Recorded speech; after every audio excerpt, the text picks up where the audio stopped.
ഗുരുവായൂർ അമ്പലം എന്ന് കേട്ടാൽ ഏറ്റവും ആദ്യം നിങ്ങൾക്ക് ഓർമ്മ വരുന്നത് എന്താ? ഗുരുവായൂരപ്പൻ, അമ്പലനട, നന്ദനം സിനിമ, ഞാനേ കണ്ടുള്ളൂ, ഞാൻ മാത്രമേ കണ്ടുള്ളൂ ഒക്കെ ആവുമല്ലേ? പക്ഷെ എൻ്റെ ഗുരുവായൂർ ഓർമ്മ ഈ കാണുന്ന ഗരുഡ പ്രതിമയാണ്. കുട്ടിക്കാലം മുതൽ ഇവിടെയുള്ള ബന്ധുവീട്ടിലേക്കുള്ള എൻ്റെ ഓരോ യാത്രയിലും ഇതിങ്ങനെ മനസ്സിൽ പതിഞ്ഞു പോയതുകൊണ്ടുകൂടിയാവും. അധികമാരും കണ്ടിട്ടില്ലാത്ത അമ്പലങ്ങളും പള്ളികളുമൊക്കെ പകർത്തുന്ന ഒരു ചാനൽ തുടങ്ങാമെന്ന് ആശയം തോന്നിയപ്പോൾ തന്നെ എല്ലാവർക്കും പരിചിതമായ ഗുരുവായൂർ അമ്പലം കഴിഞ്ഞാവാം ബാക്കിയൊക്കെ എന്ന് തീരുമാനിച്ചതും. കൊച്ചിയിൽ നിന്ന് വന്നതുകൊണ്ട് തന്നെ 2.5 മണിക്കൂറിനുള്ളിൽ ഗുരുവായൂരെത്തി. ഞായറാഴ്ച ആയതുകൊണ്ട് നല്ല തിരക്കുണ്ടായിരുന്നു. തിരക്കില്ലാത്ത ദിവസമുണ്ടോ എന്നൊന്നും ചോദിക്കല്ലേ, ഇന്നെന്നാണ് എൻ്റെ അറിവ്. ക്യാമറ അനുവദിച്ചിരിക്കുന്ന സ്ഥലങ്ങളൊക്കെ ഒട്ടുമിക്കതും പകർത്തിയിട്ടുണ്ട്.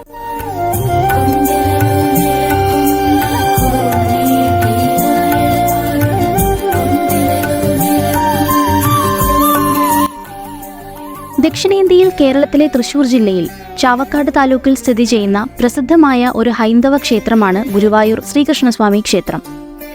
കേരളത്തിലെ ഏറ്റവും പ്രധാനപ്പെട്ട തീർത്ഥാടന കേന്ദ്രങ്ങളിൽ ഒന്നാണിത്.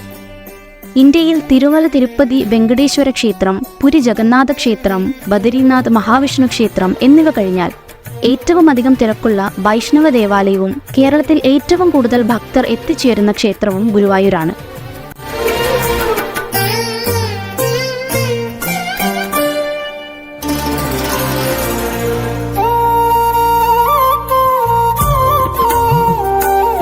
തൃശൂർ പട്ടണത്തിൽ നിന്ന് 26 കിലോമീറ്റർ വടക്ക് പടിഞ്ഞാറു മാറി ഗുരുവായൂർ പട്ടണത്തിൽ സ്ഥിതി ചെയ്യുന്ന ഈ ക്ഷേത്രത്തിലെ യഥാർത്ഥ പ്രതിഷ്ഠ ചതുർബാഹുവായ മഹാവിഷ്ണുവാണ്. എന്നിരുന്നാലും ഭഗവാന്റെ 9ാമത്തെ അവതാരമായ ശ്രീകൃഷ്ണന്റെ പേരിലാണ് ഈ ക്ഷേത്രത്തിന്റെ പ്രസിദ്ധി.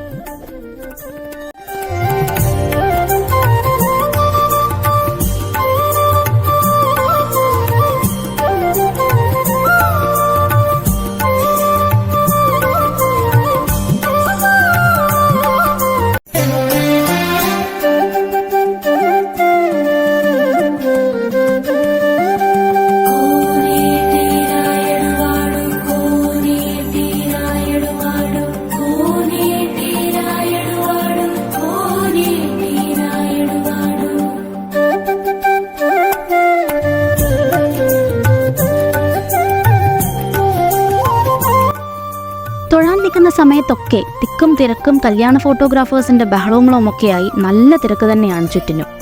എങ്കിലും പറയാനുള്ളത് മനസ്സറിഞ്ഞ് പറഞ്ഞേക്കൂട്ടോ. ഏറെ നേരം ക്യൂ നിന്ന് അവസാനം മര്യാദയ്ക്കൊന്ന് കണ്ണനെ കാണാൻ പോലും കഴിയാതെ വേഗം മടങ്ങേണ്ടി വന്നവരുടെ കാര്യങ്ങളൊക്കെ കേട്ടിട്ടുള്ളത് കൊണ്ടുകൂടി പറയുവാണ്. നിങ്ങളുടെ മനസ്സറിഞ്ഞുള്ള പ്രാർത്ഥനകൾ ഒരിക്കലും പാഴായി പോകില്ല. ആ വിശ്വാസത്തിൽ തന്നെയാണ് ഞാനും.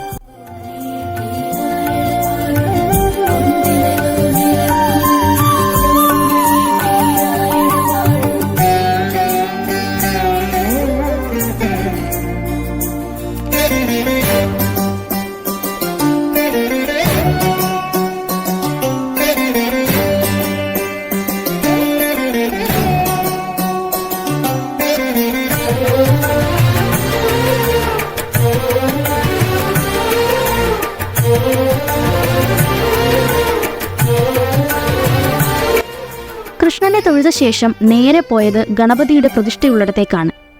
ആദ്യമായിട്ടൊരു കാര്യം തുടങ്ങുന്നതല്ലേ, എല്ലാം ഭംഗിയായി നടത്തി തരണേന്ന് ഒന്ന് പറഞ്ഞേൽപ്പിക്കണമല്ലോ. അതിനോടടുത്തായി തന്നെ ദേവസ്വത്തിന്റെ മ്യൂസിയം ഒക്കെയുണ്ട്. ഒക്കെയും കണ്ട് തിരികെ നടക്കുന്ന നേരത്താണ് പ്രസാദം വാങ്ങണമല്ലോ എന്നാലോചിച്ചത്. നല്ല തിരക്കും അവസാനിക്കാത്ത നീണ്ട ക്യൂവും കണ്ടപ്പോഴേ നിൽക്കണോ വേണ്ടയോ എന്ന് ചെറുതായെങ്കിലും ഒന്ന് ചിന്തിക്കേണ്ടി വന്നു. പിന്നെ ക്യൂ നിൽക്കാനുള്ള മടിയാണോ പായസത്തോടുള്ള കൊതിയാണോ മുന്നിലെന്ന് ആലോചിച്ചപ്പോൾ രണ്ടാമതൊന്നും ആലോചിക്കാതെ കയറി നിന്നു. കാര്യം നമ്മൾ ഡിജിറ്റൽ ഇന്ത്യയൊക്കെ ആണെങ്കിലും അമ്പലങ്ങളും പള്ളികളും ഒക്കെ പോകുമ്പോൾ കുറച്ചെങ്കിലും പൈസ കയ്യിലെടുത്ത് വെക്കണം കേട്ടോ. ഇവിടെ പിന്നെ ATM സൗകര്യമൊക്കെയുണ്ട് അമ്പലത്തിനുള്ളിൽ, പിന്നെ അതിനും സമയം കളയണ്ടല്ലോ. അങ്ങനെ ചുറ്റിനും കണ്ണോടിച്ച് നിൽക്കുമ്പോഴാണ് അവിടുത്തെ ആൾത്തിരക്കും കല്യാണ മണ്ഡപങ്ങളും മിനിറ്റിന് വെച്ച് നടന്നുകൊണ്ടിരിക്കുന്ന കല്യാണങ്ങളും ഒരു വശത്തായുള്ള ഓഡിറ്റോറിയത്തിൽ നടക്കുന്ന നൃത്ത പരിപാടിയും ഒക്കെ കണ്ടത്. ഇപ്പോൾ ഇതാണ് തിരക്കെങ്കിൽ ഒരു ഉത്സവമൊക്കെ വന്നാൽ എന്താവും ഇവിടുത്തെ തിരക്കെന്ന് ചിന്തിക്കാതിരിക്കാൻ കഴിഞ്ഞില്ല. കുംഭമാസത്തിൽ പൂയം നക്ഷത്ര ദിവസം കൊടിയേറി 10 ദിവസം നീണ്ടു നിൽക്കുന്ന ഉത്സവമാണ് ക്ഷേത്രത്തിലെ പ്രധാന ആഘോഷം. കൂടാതെ വൃശ്ചിക മാസത്തിൽ ഏകാദശി വ്രതം, ചിങ്ങമാസത്തിൽ അഷ്ടമി രോഹിണി, തിരുവോണം, മേടമാസത്തിൽ വിഷു, ധനു 22-ന്, മകരമാസത്തിലെ 4ാമത്തെ ചൊവ്വാഴ്ചയോ വെള്ളിയാഴ്ചയോ ആയി നടക്കുന്ന ഇടത്തരികത്ത് ഭഗവതിയുടെ താലപ്പൊലികൾ, 27 ദിവസം നീണ്ടു നിൽക്കുന്ന വൈശാഖ പുണ്യമാസം എന്നിവ അതിവിശേഷമാണ്. കേട്ടറിഞ്ഞ അറിവുകളൊക്കെ വെച്ച് പറയുന്നതാണ്, തെറ്റുണ്ടെങ്കിൽ തിരുത്താൻ മറക്കണ്ട കേട്ടോ. പിന്നെയും കണ്ടു ഊട്ടുപുരയിൽ ക്യൂ നിൽക്കുന്ന ആളുകളെ. പ്രായമായവർക്കു വേണ്ടി ഗുരുവായൂർ ദേവസ്വം ഒരുക്കിയിരിക്കുന്ന വണ്ടിയും അമ്പലക്കുളവുമൊക്കെയാണ് അതിനോട് ചേർന്ന് ആകർഷിച്ച കാഴ്ചകൾ. പറഞ്ഞു വരുമ്പോൾ ഇവിടെ ഏറ്റവും ആവർത്തിച്ച് കണ്ട കാഴ്ച നീണ്ട ഈ നിര തന്നെയാണ്. വെളുപ്പിനെ നിർമാല്യം തൊഴുത് തുടങ്ങുന്ന സമയം മുതൽ ഇത് കാണാം. ഇവിടെ തൊഴുതിറങ്ങാൻ ഭക്തിയും വിശ്വാസവും മാത്രം പോരാ, കുറച്ച് ക്ഷമയും വേണമെന്ന് സാരം. ഇനി അതിനു പുറമെ ഗുരുവായൂർ പ്രദേശവാസികൾക്ക് അവരുടെ റേഷൻ കാർഡ് കാണിച്ചാൽ പ്രത്യേക ക്യൂവിൽ നിൽക്കാം. 60 വയസ്സ് കഴിഞ്ഞ ആളുകൾക്കും ഇത്തരമൊരു സൗകര്യം ഒരുക്കിയിട്ടുണ്ട്. ഒപ്പം 4500 രൂപയുടെ ഗീ ലാമ്പ് അഥവാ നെയ്വിളക്ക് നേർന്നവർക്കും പ്രത്യേക ക്യൂ വഴി ഉള്ളിലേക്ക് കയറാം. ഒരാൾക്ക് 1000 രൂപയുടെ ഗീ ലാമ്പ് എടുത്താലും ഇതേ രീതിയിൽ കയറാൻ പറ്റും.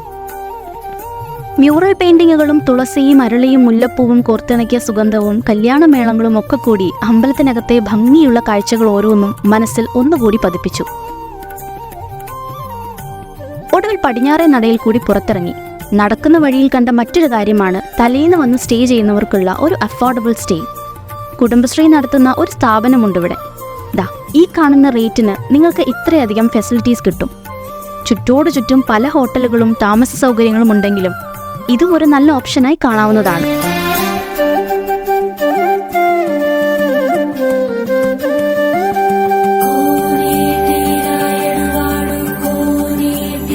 ഇനി വണ്ടി പാർക്ക് ചെയ്യുന്നിടത്തേക്ക് പോകണം.